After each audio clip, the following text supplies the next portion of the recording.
actual ghost town. Yeah, that's what I was just thinking. Like, this is when we'll actually find the ghost. When no one's here. She's getting married. I wonder if I'm invited. Do I get to be at the wedding? She's gonna yell at you for showing up late to her wedding. Aww, it wasn't my fault. We were in the line to park on time. Yeah, it was LA traffic. Oh, she's pretty. She is scary.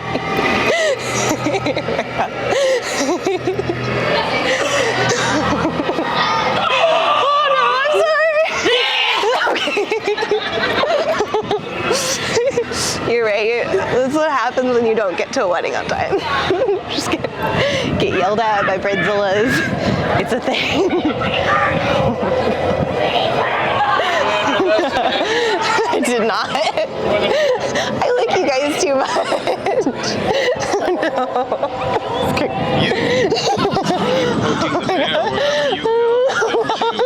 I try not to. I'm not supposed to. Oh no. It's okay.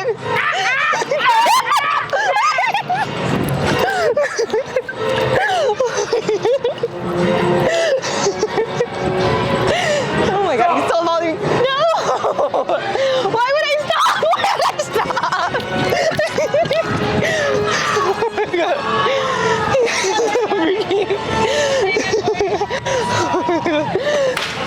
Jeez. Oh my god. Behind their picture. They're so freaky.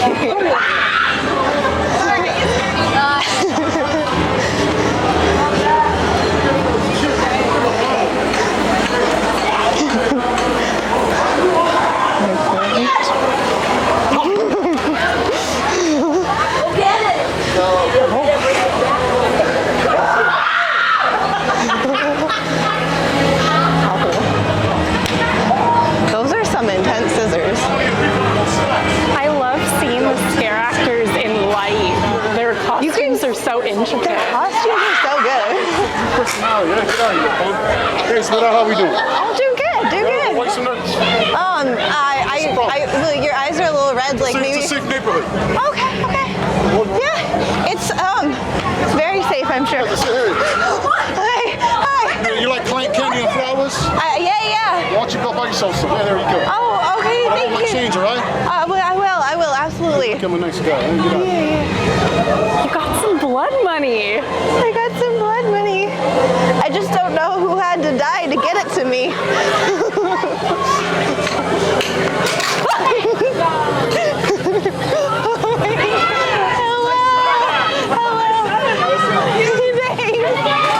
What is it following you? Oh, there's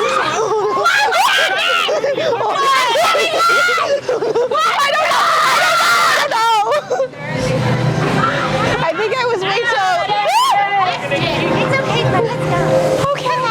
All right. Go! Okay, I'm going. We gotta walk faster. Okay, faster. Yeah, okay, I'm coming. You're gonna miss the show. I'm gonna miss the show. Oh, jeez. I'm coming. Almost there. Okay. Oh my god. Jesus Christ.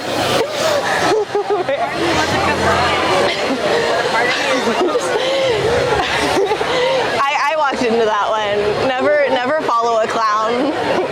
It's not worth it. She got you here. She got me here. She got you where you needed to go. Yeah, I have arrived. I am here. I would like to say.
guy over at the Legacy store named Justin who's working tonight. Can we scream loud enough that he hears us? 1, 2, 3! Yeah, baby, welcome! Welcome to Nightmares Revealed. Isn't it weird that the time of year where everything is dead, zombies and skeletons, is the time that most of us feel the most alive? Halloween can't come soon enough. Keep your swimming pools, I only want it if it's full of corpses. Keep your beach balls, I want eyeballs. Keep your bright sun, I'll take a red moon over a whole street of fog any day! All right, you can have it. I'll take fall. All right, let's keep going. My favorite part of the show is right now where I get to introduce my blood-curdling, beautiful co-host for tonight. Please welcome the ghoul of your dreams, Miss Leanna Vamp. Good evening, Queens. How's everybody doing tonight? Doing good. They can do better than that. Yes. How's everybody doing tonight?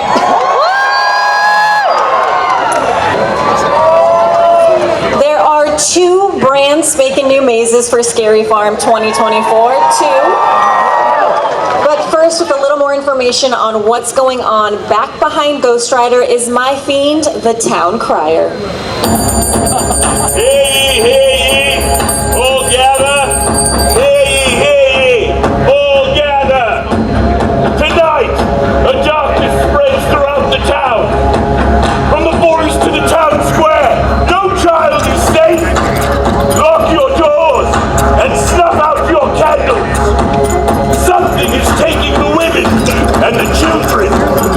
What is taking the women and the children? A creature most foul. Neither man nor beast. Nay, it is a demon. Lurking in the darkness, seeking out his next victim, upon whose flesh he will feast. Aren't you being a little overdramatic? Hear me? No, he's not. And Keep the fear drama. the I dark. like the drama. Your ignorance will not save you from your doom. Sounds like a bunch of kids stuff to me. Your mockery will not protect you. It will only incur his wrath. Your doubt only gives him power. He thinks you've been reading too many scary books at night. Shut up, Phil! Fool! This cursed creature will tear you limb from limb. Many have succumbed to his bite. Many have been driven to the brink of madness as he slowly consumes their flesh. You who choose not to believe, you who choose not to beware, your folly will be your end.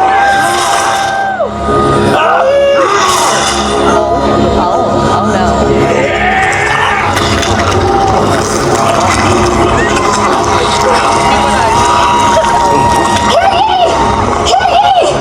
No woman or child is safe! The monsters are coming! The monsters are coming!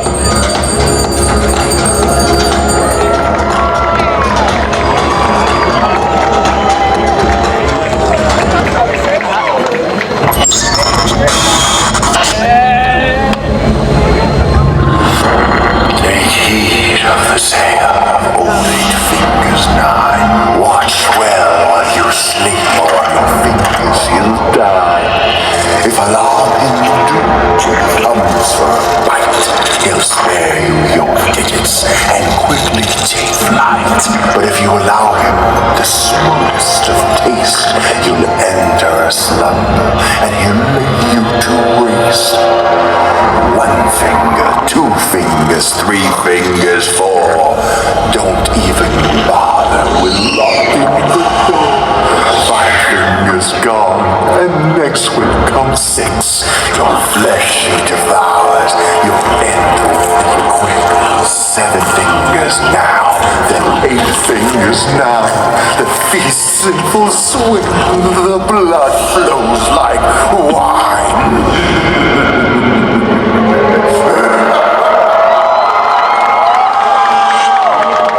My name is Gus Kruger. I'm a creative designer here at Not Scary Farm. Eight Fingers 9 is a magical being that is imbued with the power of the forest. He can see through trees, through walls, nothing is safe from him. His victims enter sleep paralysis. The idea that you went to sleep and everything was fine, and now you're awake and someone is slowly chewing at you, finger by finger, inch by inch, just gnawing at your flesh. I think that's a little disturbing, and you will find yourself face to face with him, and it might not go well for you. Sorry. One of the rooms that we're all really excited about is the orphanage. It's a little creepy, but the children of the orphanage see demons in their sleep, so they draw out what they see and they put the drawings all over the walls. The props department, a lot of us talked about how we experience sleep paralysis, so we put all of our ideas, things we've seen in our dreams, we drew out what we've seen. You'll see all our drawings on the board. It was kind of cool to see them all come to life and be a part of that. There's a lot of depth and complexity to this, so I have added some things that you may not see on your first time around. Because Eight Fingers 9 is always watching you through the woods, even in the wood grain, there's eyes drawn in as the knots. The Miller shop is an oddities shop that you'll walk through, and you'll see a lot of Easter eggs from Daniel Miller's old mazes, a little tribute to him. We got a lot of cute like taxidermy creatures that you'll encounter. You could be on the lookout for those. You'll find a lot of cool treats there. We're doing this in a cool, stylized way that makes you feel like you're walking into a classic storybook. I have been toying with the idea of creating my own boogeyman, and hopefully someday we get to do a kid's storybook so your kids can enjoy it too.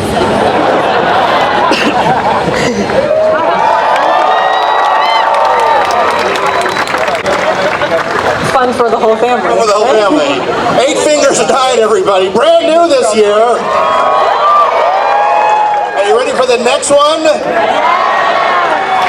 Let me ask you a question. Can you hear it?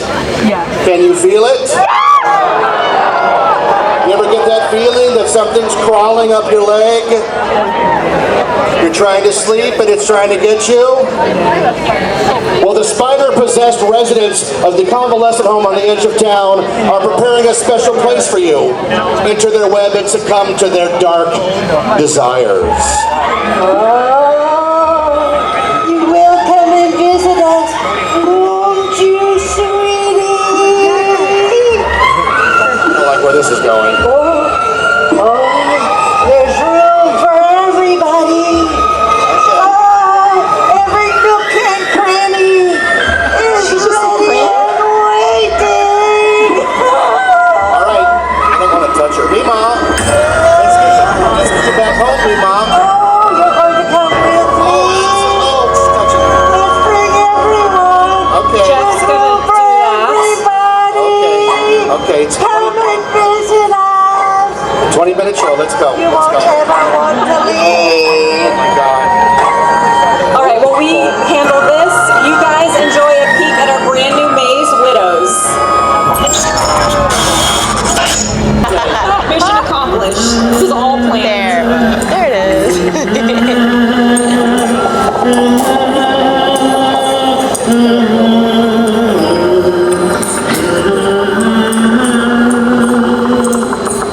I know an old lady who swallowed a spider. It wiggled and wriggled and tickled inside her. Perhaps she'll die.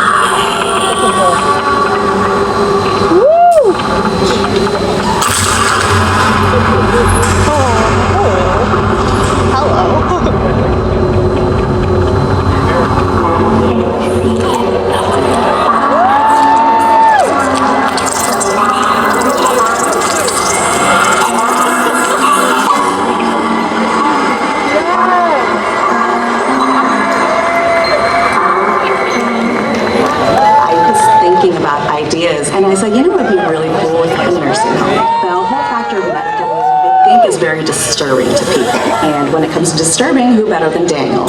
I am Daniel Miller, one of the creative designers on that story. The attraction this year, I'm looking forward to it. It's called Widows. Demonic spiders have burrowed through the underground to take over the withered bodies of the residents of this convalescent home. There's only going to be one natural grandmother there, but all the rest are really spiders in grandma's skin. They're going to move like spiders. They're going to act like spiders. It just gets more and more depraved as we go along. We took a lot of great detail in the painting and the propping of the house. One of my very favorite things to do is to take something really nice looking and making it look like it's completely run down, grungy, dirty. With my team, we were able to, at first, make everything look perfect, immaculate, clean. And then the fun part came along, where we had to come in and just make it look like it was old, like it's been sitting there for years and years and years. As you enter the house, you will notice that all of the walls are completely falling apart. And to me, that really sets the tone for what you're going to be encountering throughout the rest of the maze. There's going to be spider webbing everywhere. I've gone through several times and they said, is this enough spider webbing? I said, no, double. It's one of the reasons why I created this maze. Walking around my neighborhood, I kept on going into spider webs, which is really gross. I definitely want to capture that feeling of walking through spider webs. You'll have that several points in the maze. I have very weird things in the maze too. There's one scene where a pregnant man who's giving birth to a bunch of egg sacs and all the spiders are crawling out from his belly. So, pretty disturbing. The thing that really scares me a lot is spiders, and I also think a convalescent home is super creepy, and to mash those two together would make an incredibly creepy, scary maze. In fact, I've had several people, when I pitched the maze, tell me, I don't think I'm going to end up going into this maze. A little too much for me. And I've done my job.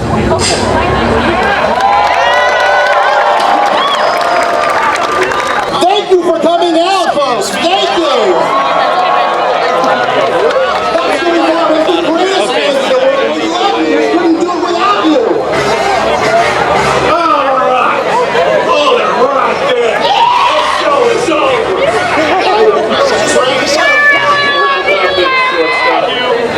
We're going to the maze. You're going to the maze? We're going to the maze too. We'll follow Barry to the maze. We'll follow Barry. He knows where he's going. You know what's up. I sold them drugs. Yeah, we bought some grass. Barry, do you have more grass? Do you have more grass with you? I do, because it's in the car, actually. Oh, you didn't bring it out though? Because I have blood money for you. Oh my god.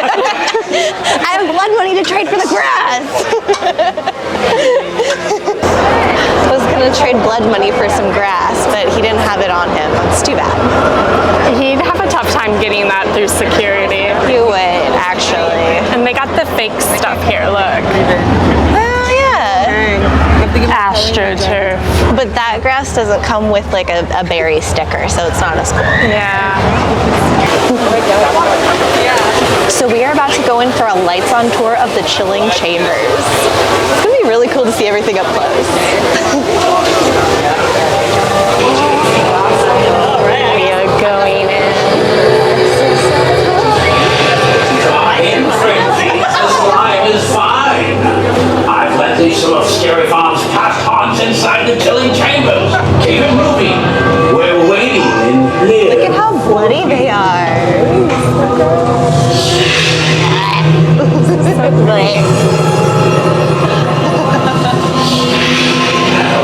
Look what the contract is. You fools entered inside the chilling chambers. All right. The vaults of scary farms past. You'll love them. I will. Hurry up, Frenchies.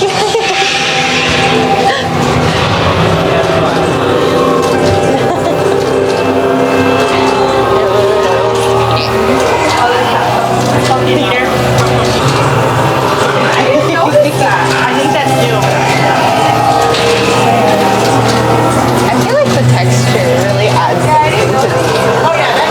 Like it really makes the light.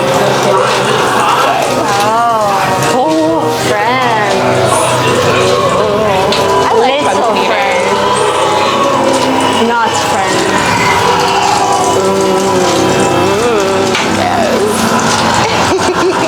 There's so many spiders. So many gross spiders.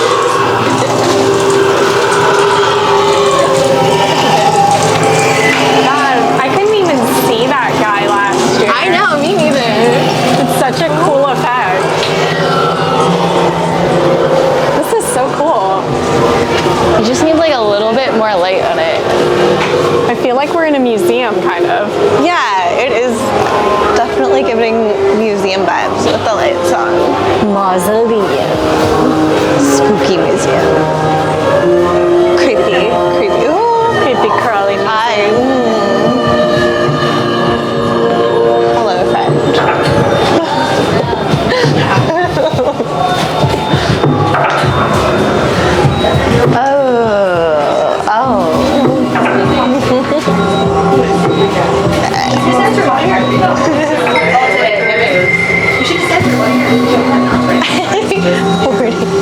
I like the family picture. Just do it. They look like they like each other a lot. They look like they're having a good time.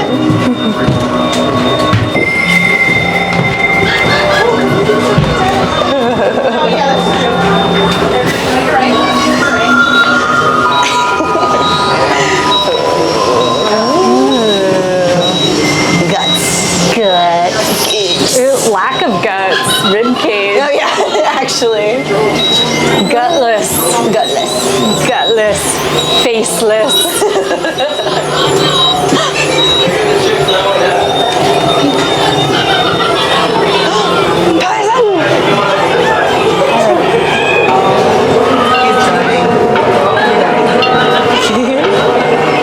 Is your cup always hollow, Kaylee? Where's that? Oh my god, yes it is. I was like, oh no, did I misquote? No. I'm sorry. I was dissociating and disappearing. Poor people will know what we're doing here. I know.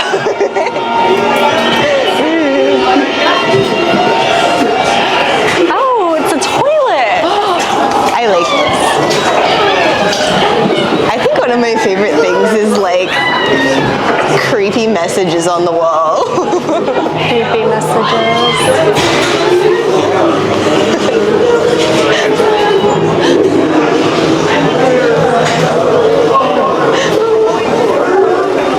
I love words. What can I say?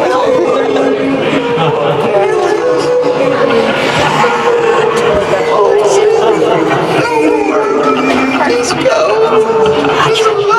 The intro really makes it look gross.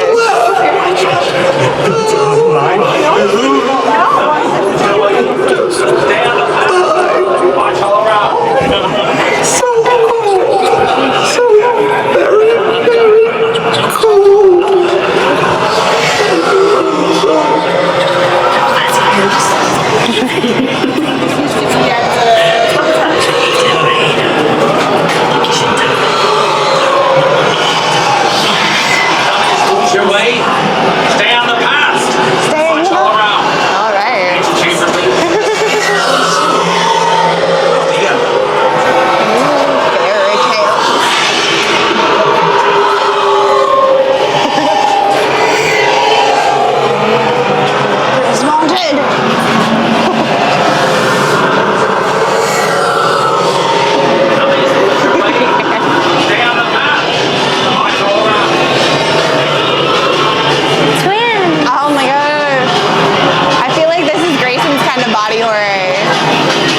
monsters. Like, I kind of trust you to drink anything from any monster.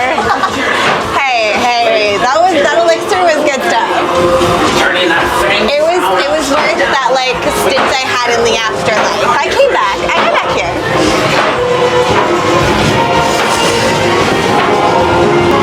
Step right up. Our next chamber's journey leads us straight to dear old Uncle Ernie, turning that fanged frown upside down with his carnival of carnivorous clowns.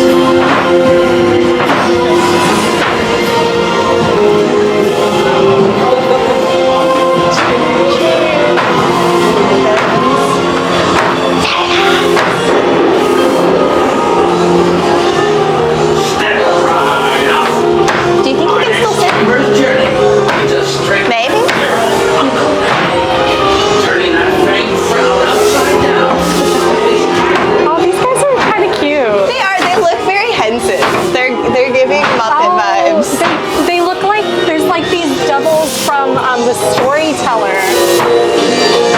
Oh, no. Ready for a clown friend? No clowns. I just think stuffed animals can be. I love stuffed animals, but I think in some contexts they're just really upsetting. I just. Hello, sir.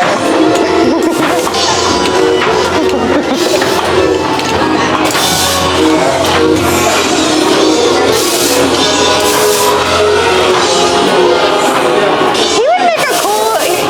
He's kind of cool though. I like him. I like him a lot. I don't know. Look at this guy. Oh, I didn't notice him before. I had no idea he was there. Oh no, I hate this room. Oh, the poop room. I can't even. This smells so bad. It's just so good.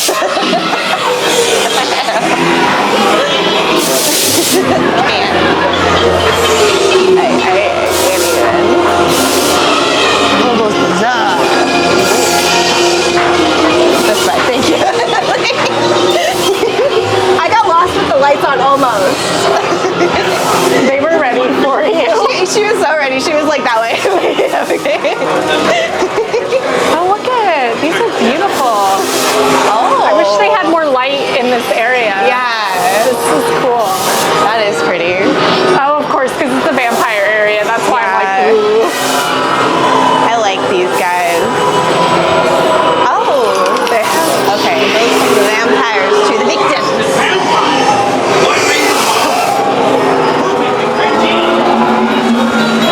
Oh, I remember this room. Oh, these are cool.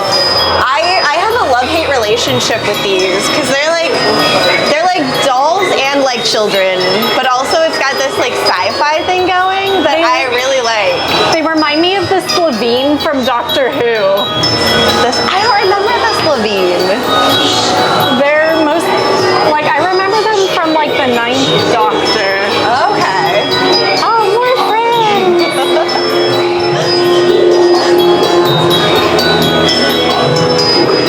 I feel like she's like experimenting with her style and I appreciate it. Maybe I'll wear a lampshade into one of the mazes. Lampshade chic. Yeah, lampshade chic. Oh, she's so pretty. Oh wow. That's really pretty. She is like really cool. Now I lay me down to sleep. Oh no. I pray my mother does not fear. For when I die before I wake, I know her life is all it will take. It doesn't matter how much the lights are on or off. Dolls are creepy anyway. I'm like super digging all the mannequin pieces. Yeah. They give depth to it in a cool way. Like just a nice little nod to another property. Oh no, I was thinking I like trailed off the nice little knee. Oh, the nice little knee at the juncture. I felt like I was trying to get to a pun, but I couldn't quite get there. Oh my god, those ones actually look spicy. Look at all these little babies. I hate how their just like blank. Like they're like totally like scratched out. Oh, we're about to vibrate. They just need to be adopted. Oh, the floor is vibrating.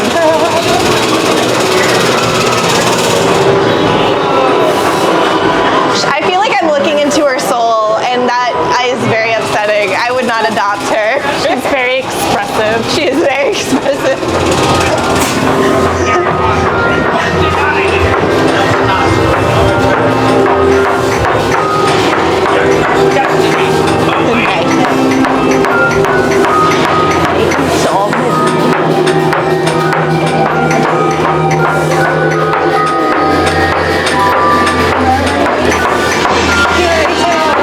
Oh, that's so cute. Lair of the vampire. I want that to come back just because I like the name. Mother Noose's Scary Tales. That's so cute. Forever.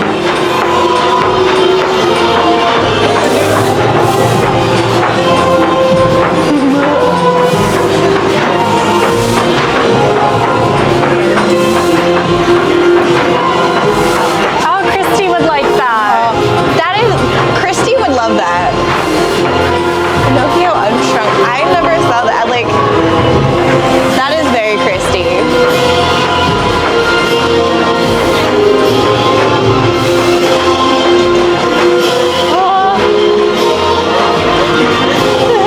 Had to say goodbye to the depths. Bye, depths.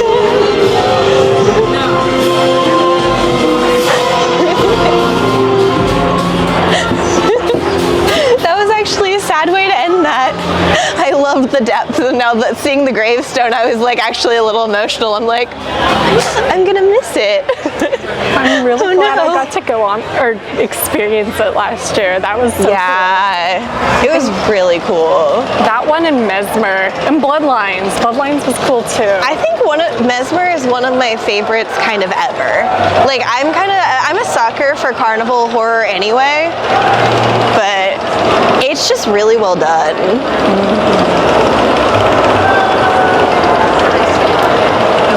Where have we been cast out to? It's such a weird maze exit. Yeah. My dear.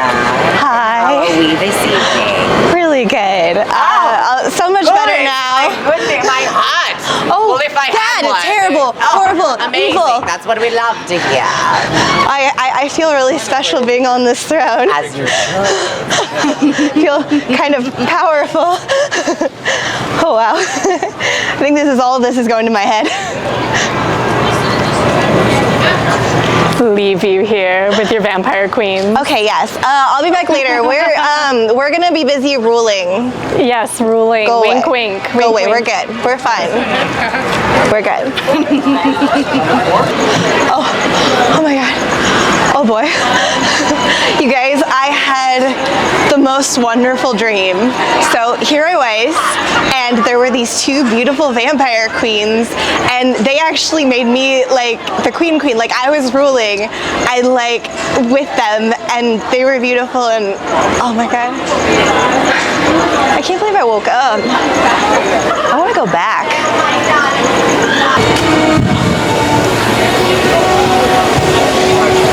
I brought the fog. The fog is with us. Just power walk straight into the fog. I'm so proud of you. I'm ready. It's a new year, new you. It kind of helps that I don't see Scareactors anywhere. Oh. Maybe a bit of false just confidence. like, wow, Wow, look at her really, go. look at this power walk. Like right through the fog. Yeah, it's like, dang, this is happening. Maybe I will be back and we're walking this year. Yeah, I got it. You did it. I did it. Okay. Hello. Still power walking. Oh my god, not running. I'm not gonna run. I'm good. He's gone. Just Okay. stay power walking. Stay power walking. I got at this. Well, that's why they call it power walking, right? Yeah. Because you're like, man, yeah. I've got the power. So we're about to meet Lori and Rob, and they're going to tell us a little bit about the costumes, especially for the new mazes. I made this could fit me. Yeah. But see all the allowance in there? See how this is the seam and how it's folded back. Wow, okay. So the person who is cast in this is her size, and this fits her. But if we ever have a substitution, this performer gets sick for any reason, is out a couple times, we need to pop somebody in there. We adjust it. That's where we can adjust it. That's Same with really here cool. too. This is stretchy. This is drawstrings. It can come up and alter the height of it. It can come back down as well. Now, I'm curious too, because like typically when we're looking at monsters, we're looking up, this is really cool and shadowy. How is this gonna, like, it's stretchy, but how does it move? Like, does it kind of like, I'm curious like how this character moves, like if they're gonna be moving like a little more smoothly, or if they have like a more smoother, like more stoic character. That makes sense. It's not this. She looks very regal. Yeah. This is a jumpy, creepy character. Okay. Okay. This character over here. Yeah. Lori is our main designer. I'm one of our stitchers. This character is the creepy crawler. Rolling up from the skin. This one. I love how gross it is. Character, and that's why the whole thing is stretchy. Yeah. So they can get down. They're like. They can be very physical in it. They can be, That's so cool. Yeah. That's so cool and so gross. Like this hair. I know. Like, So oh my I know. God. I love it. But it's all like, and then really in the dark, you don't go, oh, that's hair. You're like, what is that? You don't know what it is. Is this? I love how this character is stoic. Is there like some kind of like otherworldly or alien thing to it? Like we were getting very like, there's a little bit of sci-fi chic going, but in like a really like background. So so I'm always like, oh, she's scary, but glamour monsters. But she's also very fast. I was like, we were looking, you were like, oh, I would wear that. I would walk around in that. I did a cut of this. I'm like, I kind of want that. That's really cool. Yes, I love how it sits and like the structure. That one too. I love her today. I showed her because I didn't tell her, because we're under NDA. So I showed her the picture of 8 Fingers 9, and she's like, oh, I want that. Yes. Like, will you make one for me? I'm like, oh my god. Okay, so like someday, heavily modified version. Right. Someday, if there's a red carpet, I might want this. If there's a red carpet in my future someday. So just call me. Okay, will do. Love it. Thank you so much. Thank you. Exactly. Look at this. I love what this fabric is doing. I love that it's giving us like a lot of it's giving us so much depth with the ruching. Those are such cool Even textures. here, like the way that that's gonna hit certain lights is gonna be so cool. Like that's gonna be awesome. So cool. Now this looks heavy, but I'm assuming it's not. It is actually pretty It is heavy, okay. So this piece that looks metal, okay, yeah. Oh, it is plastic. I was like... We very rarely put any metal except in very small pieces in mazes because they're in tight quarters with a lot of people walking through. They tend to bump into people and the things. We don't want anyone to get hurt. Yes. Look at this. Look how thick this is. Yeah. We use a lot of upholstery fabric. Look at that. Oh, okay. The reason that makes sense. It's also durable. Oh, that's true. Because we don't want them to get ripped easily because they're in, again, tight quarters, lots of people, actors run into walls and things. More realistic because the upholstery fabric is heavier. Yes, exactly. Thanks for sharing that with us. Yeah, because if you go too thin and light, it's going to get shredded. Yeah. A lot of these lace details, we want this to shred because we want it to come like apart as it goes. That's cool. A lot of these are very brand new, and we painted them to look more aged and weathered. Do you like spray them, or do you like go in and paint? Okay, it is spray paint, but we do different techniques depending on the maze and the costumes. Yeah. So this one's a lot of just spray paint because we want it very light and subtle. Yeah. But if you look, like, he's our town drunk, so he's a little dirtier. So we actually took this whole scarf and dunked it in buckets of paint. That's to make it look gross and grungy. We paint at him. So he looks like he's been rolling around in the mud. And then it just looks like and nasty. This is our blood because he's lost some fingers. Oh no! Thanks to yours truly. Thanks to this guy. This guy here. I really love these clasps. Like those are cool. A lot of detailing into this. These are actually all leather pieces cut out, hole punched, and then with the laces through it to make that button front look. Wait, are these like shoelaces? Wait, what kind of laces are these? Shoelaces put through. That's so cool. Part of the fun with these though is we still want our actors to be able to get in and out of the costumes. So it looks like buttons, but it's a zipper. What? And I would hide it. You would never see that though in the dark. No, and I'm usually that person who spots zippers like on TV shows and stuff. I didn't see it. Well, even in the light, I wasn't. Yeah. These characters are going to be put into a very dark space. We want to make them look very bold, very dramatic silhouettes. Yeah. They stand out or very intimidating. All our actors playing this role most of them are around 6 feet or taller. Yeah. Very tall characters, so he's going to be very intimidating. Is this the Eight Fingers Knives? Okay. And then these are some of our townsfolk who have been distressed by him. That's so cool. Just because though they have been, victims of the monster doesn't mean they aren't scary and intimidating in themselves. Oftentimes people hurt people. Oh yeah, they're carrying all that trauma. They are not going to be fun to deal with. So you'll have to wait and see them in the maze what exactly comes out of these characters. I love that. Is that what this one here? Most of them are just very tall actors. Okay. So he's a very dramatic silhouette. And cast him very tall. That's very cool. In the middle here we have our new Carnival. I love this. I love that it's giving like an era the way that. The fun thing is not all of them are the same era. Each clown. Really? So she's like an age 1950s housewife. This is gonna be our grandmother. We have a hobo clown. He's a bit more 40s. And he has very nice fabric going for being a hobo. Like this looks all very nice. Hobo clowns is a style of clowning. Okay. Not so much that they're actually homeless. It's just like aesthetic he's going for. Okay. Our clowns are either going to be archetypes of people or archetypes of the classic clown archetypes. Oh, okay. Here we have this is a taker clown. He's got all these pockets so he can shove his tickets I love the pockets. He's very, very colorful, very patterned, very too much. All of them are too much. It's too much, but it's like it's balanced. It's very symmetrical, so that's nice. Some really crazy ones, like we have a wrestling. So he's got his little wrestling belt, his little star button. Yep, he's gonna be a luchador. So he has all so cool. Painted abs. And then we have even some in a disco era, some 70s. That's so so clown will be fun. from the same time period. Yeah.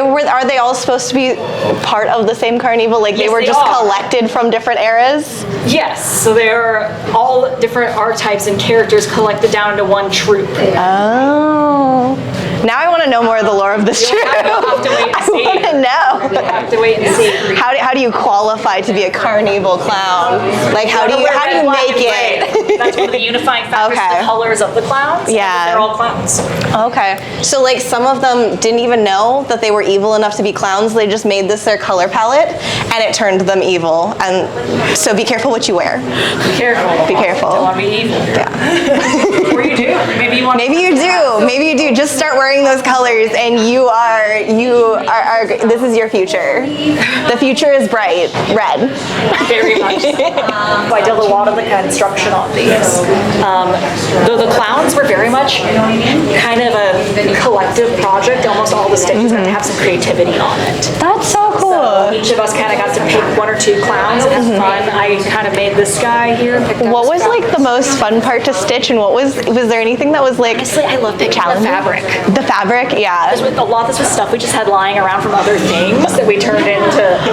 That's so cool. That's very theater, and I love it. Trying to figure out, they said make a grandma. Yeah. Yeah. 1950s housewife that's grown old. I love that. I love that it's got her poodle skirt, but she's also got that. There's something very like all the fluff. She's got so much paint. I love that. There's something very like 50s, but also 50s Hollywood about it that I'm digging. She's very glamorous. Yeah, she's a glamorous grandma, and I'm digging it. She's a grandma. A grandma. Yeah. You heard it here first, grandma. All you glamas, come here. Glamour goals. So we got all different things. These are all Generally, this is kind of fun. So you can see here, this is the same character that's on the rack here. Oh, okay. He's not been distressed yet. So you can see how nice and new his fur looks. Yeah. He's run through the paint already. Okay, so it's how much aged it looks. Yeah. Some of the aging comes from the wear and tear from just working in the maze. Some of it's done artificially. Okay. Do you so you said that the lace is like specifically supposed to fall apart with wear and tear. Yes. Are there any fabrics on here that are supposed to kind of like so you can see a lot of these edge pieces. These were fabrics that we picked out because they will tatter more. Okay. So this one's been through the wash once. That one hasn't been washed yet, but it's been painted. So you can see that on the sleeve here is the same fabric as this. You can see what a wash does too. Wow. Yeah, it looks super different. So it's gonna get that more stringy, spidery. I like that. Texture. That So a lot gross of the costumes texture. actually look better the older they get because we want them to break down and look more decrepit. That's cool. I like that they're built that way. I think that that's awesome. Mazes generally run anywhere from 3 to 5 years, so we always expect to we have to build them to last that long. Yeah. Somewhat. That's so cool. Thank you so much. This is awesome. Do you see how Hi. Hello.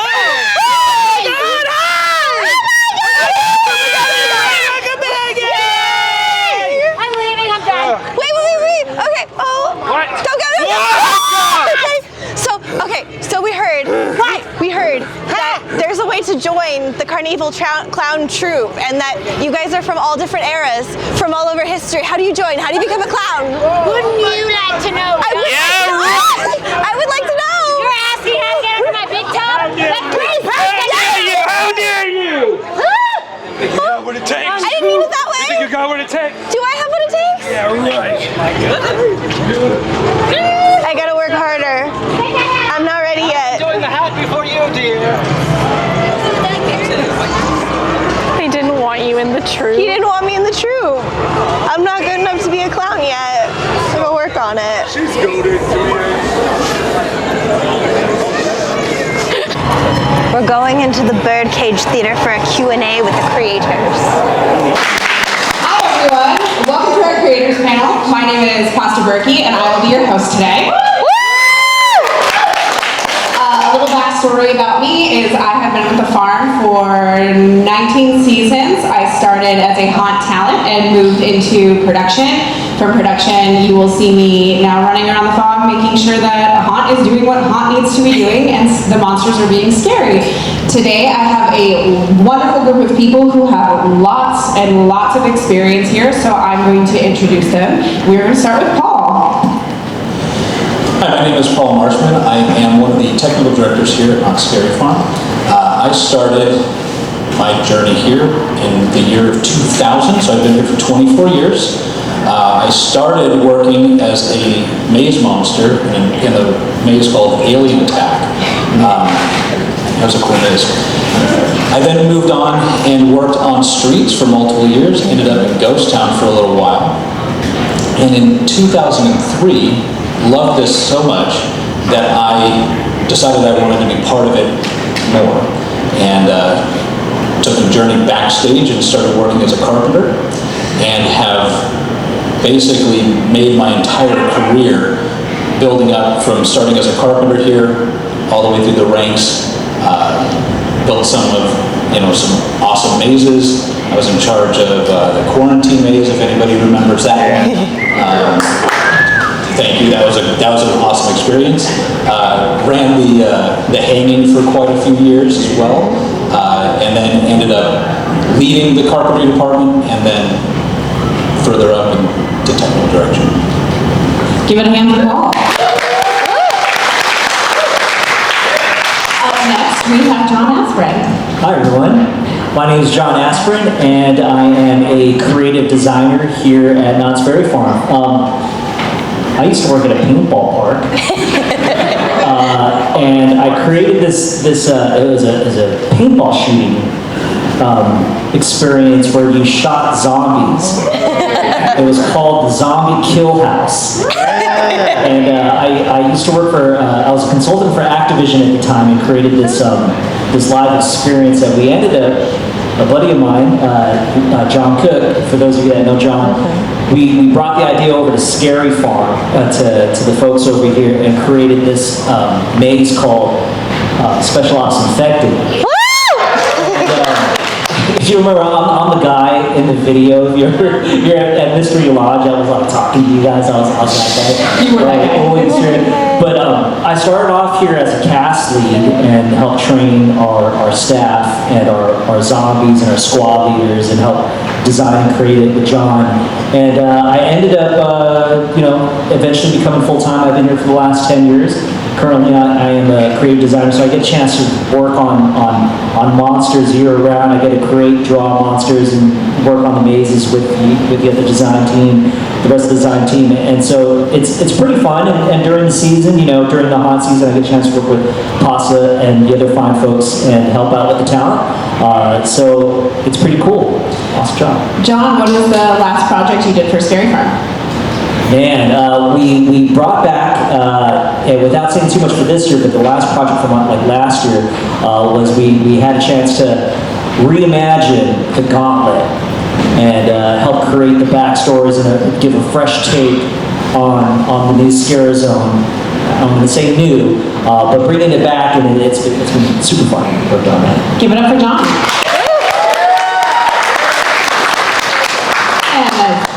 Saving the best for last, we have the wonderful Karen Bryans. Hello, my name is Karen Bryans, and I am currently an associate show director and choreographer here at Knott's Berry Farm. My journey started about 10 years ago where I was a singer in the Calico Saloon, and then from there I went on to perform in many shows throughout all of our different seasons that we have here, and started assisting some of the show directors on farm, and kind of got bit by the creative bug. And then about 3 years ago they said, would you like to go to the creative side full time? And I said I would love to, and hung up my tap shoes, and now I'm here working alongside all of these fantastic people and helping bring this event to life. Give it up for Karen. So as you see up on the stage, we have a lot of folks coming from different walks of the entertainment and creative process here at Knott's Scary Farm. John, tell us a little bit about when we first start, actually it's open to the floor, when we really start thinking about Scary Farm to bring this immersive world that we've created for Knott's to life. Can you tell us a little bit about the process and how did it go? Sure. The process for whatever type of experience that we're trying to create here at the farm, it sort of ranges, from we have our traditional pitches in which, like, sometime over the summer, the creative team, myself, Karen, and our other fine designers and directors and writers will meet together and have a little pitch session in which we'll put together just a quick concept, a quick overview of what we think we would like to, present over, whether it's in the form of a show, whether it's a new Scare Zone, a new kind of experience, a maze, or what have you. But the beautiful thing about it is that it doesn't start and stop with those pitch sessions. For us, the creative process is very organic. It happens year round. A lot of times, there might be an idea that we might have, and we'll start the discussion. The beautiful thing about it is that it's not very structured in terms of how these ideas come. Because for those of you that are creative or have an idea or whatever, it could come at the most odd and weirdest times that you have to share it with someone at the moment that you have it and capture. It's almost like catching that lightning in a bottle for that quick moment. And then eventually, a lot of the creative things that you see, like some of the new offerings that we have this year, were probably years in the making that, once we share it with the team, it refines and it grows and it evolves into a finished product, and a product that you would see being presented to you all here at the announcement event. And so, it's very organic. And there's always an open door with ideas, right? A lot of our some of our ideas came from folks that work in the other departments in our production team, and they've sort of gotten and coordinated and collaborated with the designer that then would bring it to life. And so the process it starts as early as maybe a few years back. One of the things I want to add though is like some of the mazes, like a good example would be Bloodline. It was probably 3 or 4 years, pitched 3 or 4 years ago before it finally found its home. So a lot of that stuff is it's a long process. It can take a couple years before we finally see the maze. Karen, when we're creating shows for these events, do you run the same timeline as John does, to where some of these shows take at least years in the making? I would definitely say it varies, but ideas definitely come years in the making. As John said, when something comes to you, you start to flesh it out, you start to share it with people, and sometimes it doesn't happen just that year. But as things evolve and time goes on, and we present new things to guests, and we see what hits and what kind of stays with us throughout Scary Farm year after year, then suddenly it's like, this would be the perfect thing, because now we have the goring 20s, right? And they just kind of organically become these support pieces. But once a show or an idea sort of gets that, we call it the green light to go for that year, I would say it's about a year out where we start really, going through the ideas, seeing what our needs are going to be. Are we going to have to get an orchestra in the studio to record tracks? Is it an offering that's going to have a live band? What kind of creative? What is casting going to look like? And how does it ultimately intertwine with the event as a whole? So, it's kind of interesting how even though our, facets of this event can be varying from mazes to scare zones to shows, it's kind of interesting how our timelines all sort of need to and lovingly lock in with each other. Usually when we are starting the creative process at Scary Farm, I would say that our pitches for the following season usually start right about now. We're already working on next year's Scary Farm, while this one is still in the process of being built. And when we talk about in the process of building Scary Farm, Paul, you have to deal a lot with the creative portion. What is a little bit of the communication process like when they come up with these crazy hairball ideas and they go, we want to make somebody fly across the ceiling? Tell us a little bit about what you do with those ideas and how you bring them to life. We do make people fly across the ceilings. That's a fun part. Yeah, typically I'll get involved after the creative process has started. They'll have their pitches and they'll sit in a room and come up with all their crazy schemes that are trying to kill me. It's true. It is true. Lovingly so. It's true. So once they come up with their schemes, they'll come to me or my counterpart and pitch the idea to us. How do I make somebody fly across the ceiling? Or the one that I really like to bring up is from an old maze, The Depths, because that had probably one of the craziest, hey, I have an idea that I've ever heard. And the idea came in the form of a pirate ship. Loved it, right? I love pirates. So, thank you. It was a good one. What else did that pirate ship do? So, build a pirate ship. We can do that. That's easy. We also want an octopus. Okay, we can do that too. Now it's getting a little bit more difficult. And hey, I also want the ship to move. Oh, okay. So we want a pirate ship that rocks, and we want an octopus. Oh, and we want a waterfall. Yeah, and that's all true. That's exactly how the conversation went. So we take that idea and break it down to kind of the bare bones of it. How do we make a pirate ship move safely for our guests to walk on? And that just happened to be a very large platform that tilted all along the entire length of it. And we made a pirate ship move with a waterfall and a giant octopus. And the things that move. So yeah, so creative. So after the creative team and you guys have these ideas and you reviewed them, you have quite a bit of people who have to make this come to life. Can you tell us a little bit about some of those teams that have to actually make these experiences tangible? Absolutely. So when it comes to the production teams, I have the pleasure to work with some of the best people in the industry. All of this starts with our carpenters. The crew size is about 30 people, so when you look out there and see everything that is new and exciting out there at Scary Farm, that's about 30 people that have built that structure and put their hearts into it.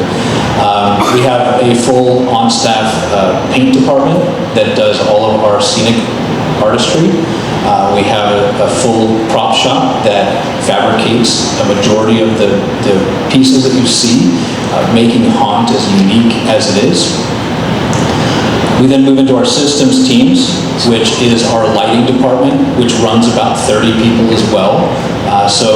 And they don't just do the mazes, they're also doing our street zones and our shows and everything else. We have a full effects department that builds and fabricates a majority of the effects that you see, hence the giant pirate ship and octopus. Can't buy those off the shelf. We tried. And then we also have, on top of that, we have a show control person. It's one guy that literally programs. Singular. It is literally a guy that runs around that programs all of our mazes into making them as wonderful as they are.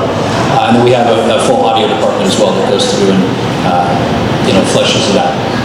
So not only do we have a team that does all the mazes, we have a slightly separate group that helps with the shows. Karen, can you tell us a little bit about the people who are involved with bringing some of our shows to life here at Scary Farm?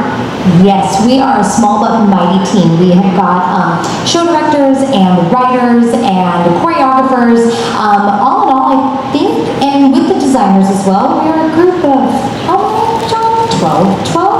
Yeah, there's 12. Yeah, we've got audio designers as well, and we all come together. And the coolest thing I think about Scary Farm, and Pasta, she had mentioned this earlier, is that most of our builds, creation, everything like that is done in-house. There's not many things that go outside these farm walls to be built or created. So when our team comes together, whether it's a show that I'm directing, or another show director, or a writer, or a designer, we all kind of have to have each other's backs because just our volume alone. But I think that's what really makes things for Scary Farm so special and unique, because we all do have a passion and a care for what each other is working on, which makes it really special and just a really fun and creative work environment. So you hear it here, there's probably, in production overall, I'd say we're just shy under 200 associates that bring this event to life. So that's a pretty crazy number to think that we take over the entire park, as well as go on to Christmas after that. I was like, oh, here's Knott. So not only were we creating these crazy sort of mazes and shows, one of the things that we're known for is, if some of you remember, we pulled a little prank on you guys over at Waxworks called The Devil's Den, when it was, we put the fake signs up. But one thing we're known for here at Scary Farm that we love to do for you guys, because we are truly fans of this event, is we like to put Easter eggs in the mazes. John, can you tell us some of your favorite Easter eggs that you have put within the mazes the last couple of years? Yeah. So Easter eggs, I think it's probably it's probably important to say that I'm definitely not the first person to put Easter eggs. We've always put Easter eggs into our mazes as far back as I can even remember. I think one of the things that we've done most recently is making sure that the Easter eggs, not only were they like fan service, right, but a lot of the Easter eggs that we're planting inside, not only in the mazes, they allowed an opportunity to tell a story or to even open up the book for a news story. I think the most memorable one for me, at least most recently, there's two that I could recall right now, and one of them is naturally we talked about it before, which is the Grimoire book.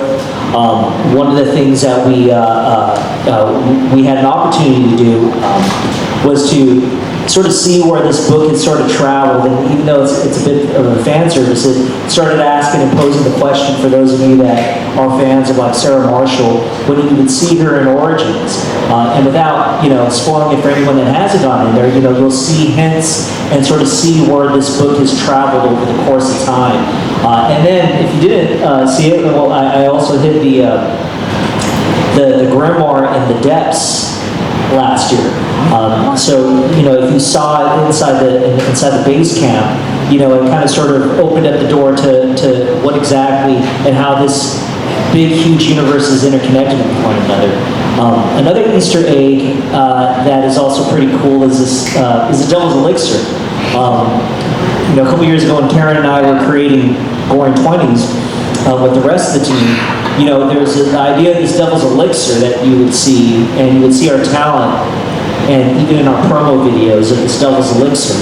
And on the actual label itself, if you take a close look at the label, and it wasn't just on the label, you can see the Prohibition posters that I put up on the crates that you see in the scare zone where the fog comes out of.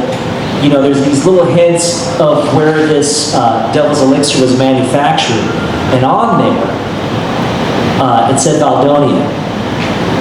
2 years later, we had an announcement event of this maze opening called Bloodline 1842. And so when you start diving deeper in there, you find out where the city is, where this fictional city is that takes place in Bloodline, and it's Valdonia. And so there's a lot of backstory and how it interconnects with one another. And even though it is fan service, a lot of it is kind of sort of tying in this kind of crazy narrative that I think is absolutely awesome, that we can put Easter eggs, but having them meaningful, right?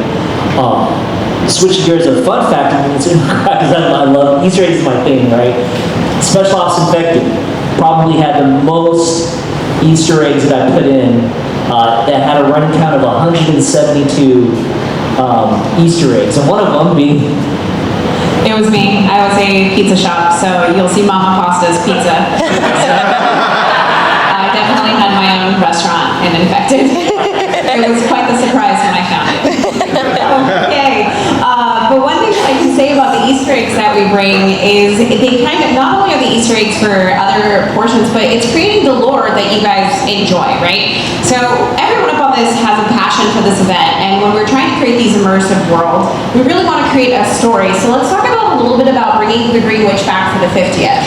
So we brought her back for the 50th. Tell us a little bit about creating her, the opening moments, and then Karen talking about bringing her into Monsters of Mayhem. Yeah, so we had the honor and the pleasure. I worked alongside Casey Gusler, who was another show director here for the 50th anniversary, to bring the Green Witch to life on stage.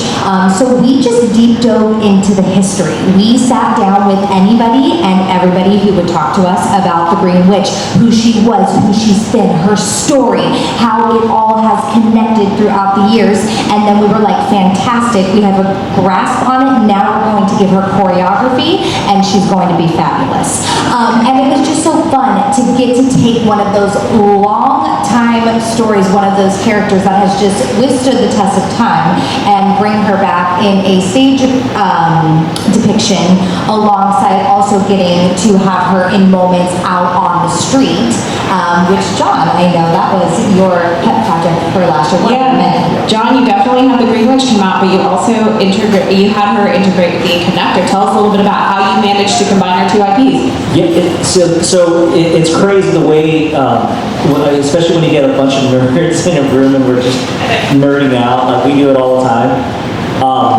And we don't talk about it much, but like the idea of the Green Witch and the Conductor took over the course of 8 or 9 years, like kind of like, I'm a nerd, I'll be the first to admit it, but we all saw what Robert Downey Jr. did, right? And the rest of the cast, and the Easter eggs, and then the after, the credits, the after credits, right? And how he would just sort of tie in almost like a through line theme. And that's kind of sort of what we did with the conductor and how it relates to Sarah Marshall. Like Sarah Marshall at the time, she's always been a part of Scary Farm. She is Scary Farm. And so when she kind of sort of dipped out of the spotlight, there was a reason behind it. And a lot of it was not only to start a new story, but to kind of sort of set this, plant the seeds to, in a lot of ways, bring in this big, huge universe. And what the conductor is, if for those of you that are nerding out, you guys know who Uatu the Watcher is in Marvel Comics?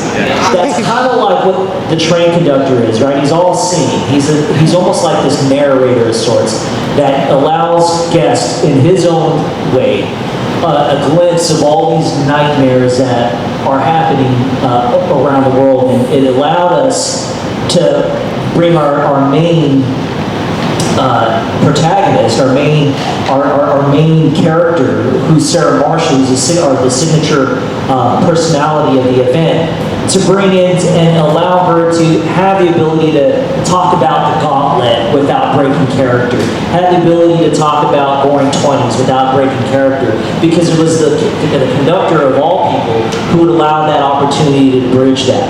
And so to kind of sort of paint out the narrative on a bigger scale, what that allowed us to also do was to take these incredible standalones like The Depths, and an incredible standalone like Origins and these other mazes, and to have them be incredible creative IPs on their own, but to also have a creative anchor to it that says, okay, if we do want to throw in an Easter egg, or if we want to revisit the story 5 years later, or to begin or take a street character that we have and then elaborate on them, it allowed us to do that without, and still keep a narrative that just allows us to tell a different story, a new story in so many different ways. So it's kind of cool, it's deep.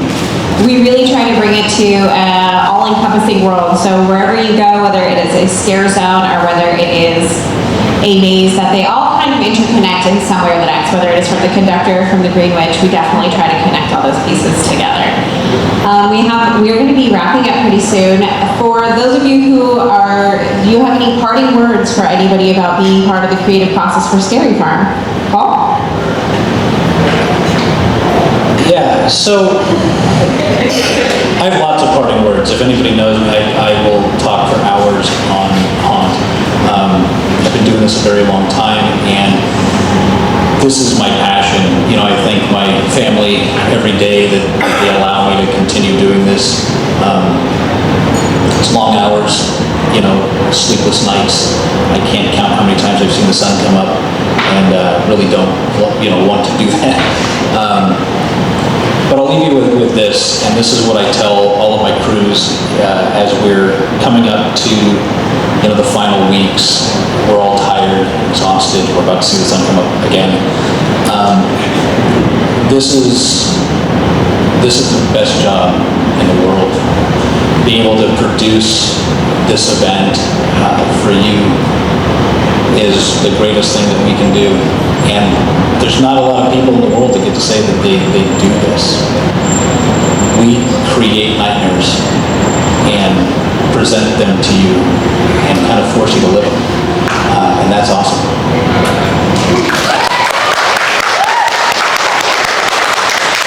John, any parting words for aspiring creative designers out there? Absolutely.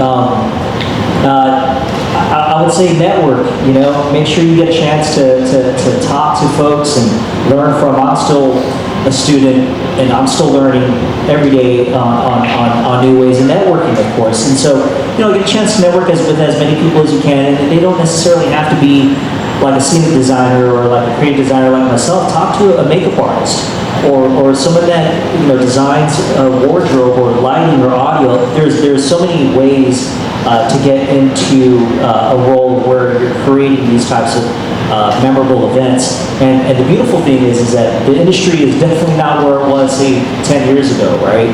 There's a whole huge platform of themed entertainment, show writing that wasn't available or was available, but there just wasn't enough folks doing it. And it's a beautiful time and an opportunity to get into a position like this. And how to do it, start networking, work on your portfolio, start meeting people, break into the business, whether even it's as a monster. And I think the beautiful thing about it is that a lot of the things, the reason why we're so grounded and love the event so much, and for those of you that don't know, maybe your favorite monster, a good example would be, let's say your gangster in Goring 20s, or your prisoner in Ghost Town, or the bride in Ghost Town. We're the ones that built what we're enjoying every year, right? And so it's and a lot of it is just, like I said, networking and finding out who these folks are and getting a chat with them. They'll help get your foot in the door into what we do here, which we love so much. Karen? I just feel so lucky to get to be a small part of what brings this event to life and to see the best fans in the world get to enjoy it year after year. I don't think it goes without saying how much you all inspire us, right? The fans, like everyone has touched on, we've taken your reactions, things that you love, maybe things that you don't love, and it helps us to go back to the drawing board every year to keep making nightmares a reality for you. And I will take what John said earlier because I just thought it was brilliant, that come back again, bring a friend, because there's always something to discover, an Easter egg, something maybe you didn't see before, and we'll see you out there in the fog. Absolutely. On that note, I'd like to thank you all for joining us, and we are always in the fog, so please come say hi to us in the fog. And we'll see you guys later.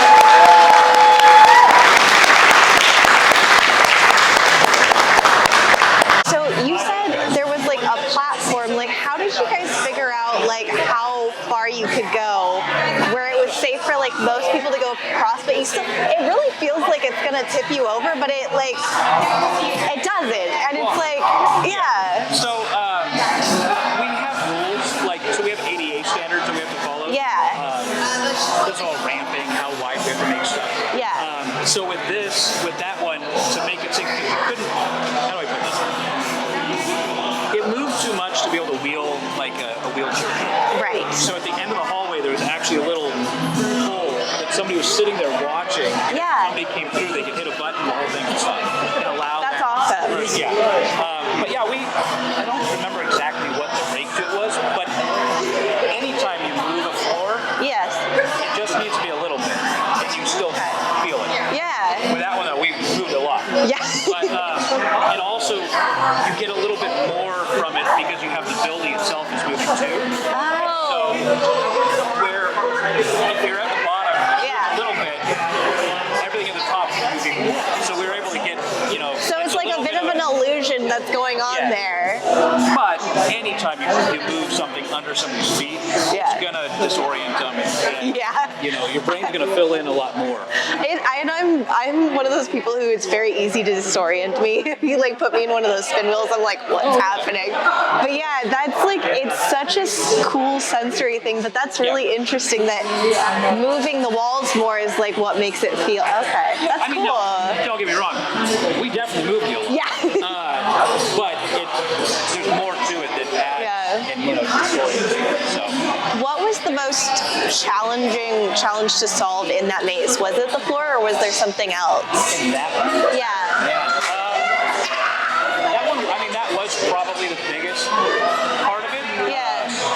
Because the rest of the maze, it was intricate. Yeah. But it kind of all culminated into that moment at the end. Yeah. So that's where, we wanted that punch to be at the very end. So, most of it went to there. That's cool. That's such a cool maze. It was a very good maze. I miss it so much. I can guarantee you will enjoy what's taking place. Okay. Yes. Okay. Very good. I'm excited. I'm excited for this year. I'm excited for everybody to finally see it. It's gonna be really cool. I can't wait. It's really nice to meet you. Very nice to meet you as well. Yeah, it's really cool to hear kind of like how everything comes together. It's a very big process, Yeah. Yes, and a lot of people like to hear about the creative side of it. They want to hear where the ideas come from. A lot of them are unique. Yeah.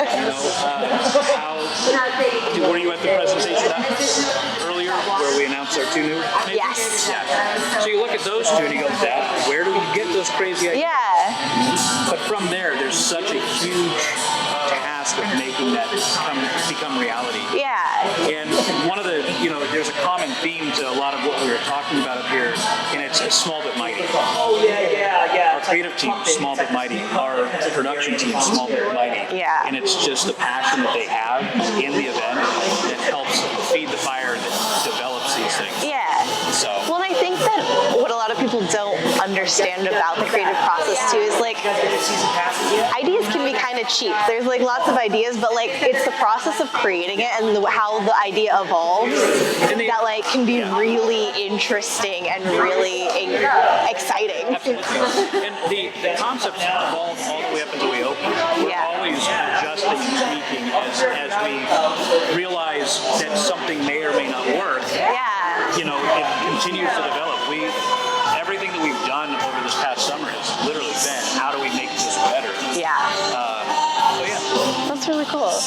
Thank you so much for talking to us. Like, this was really cool. I'm really glad you guys did this. I'm glad you guys enjoyed it. It's nice to meet you. Nice to meet you. Have a nice evening. You too.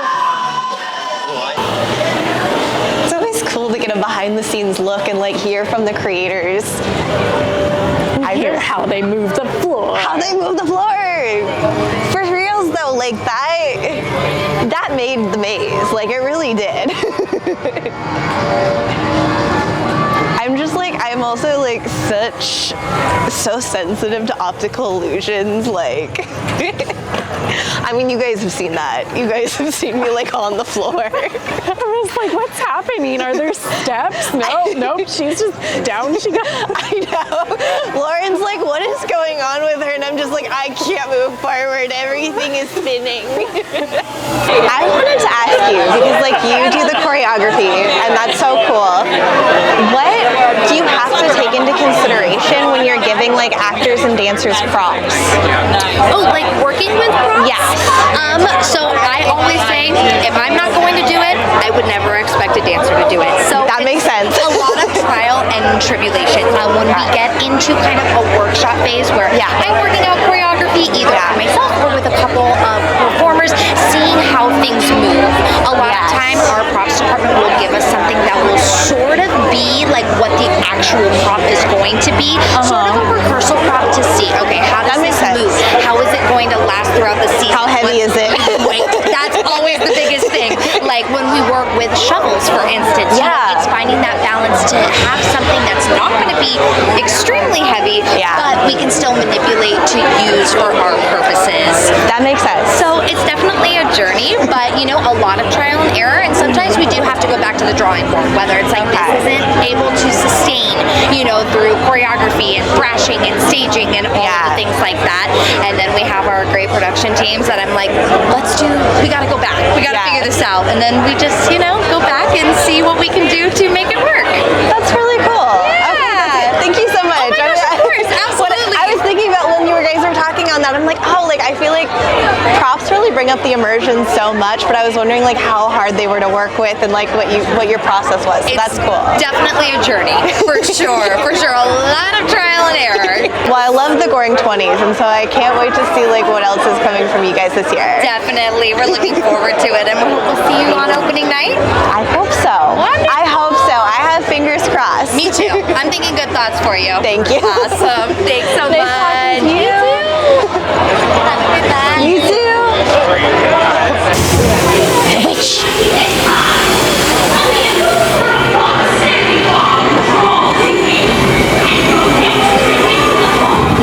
Oh my gosh, it's a real person up there, and she's so good.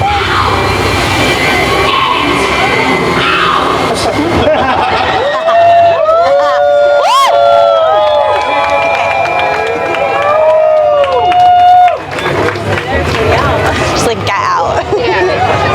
This is my house. It's 10 o'clock, people. It's time for you to go. Get out.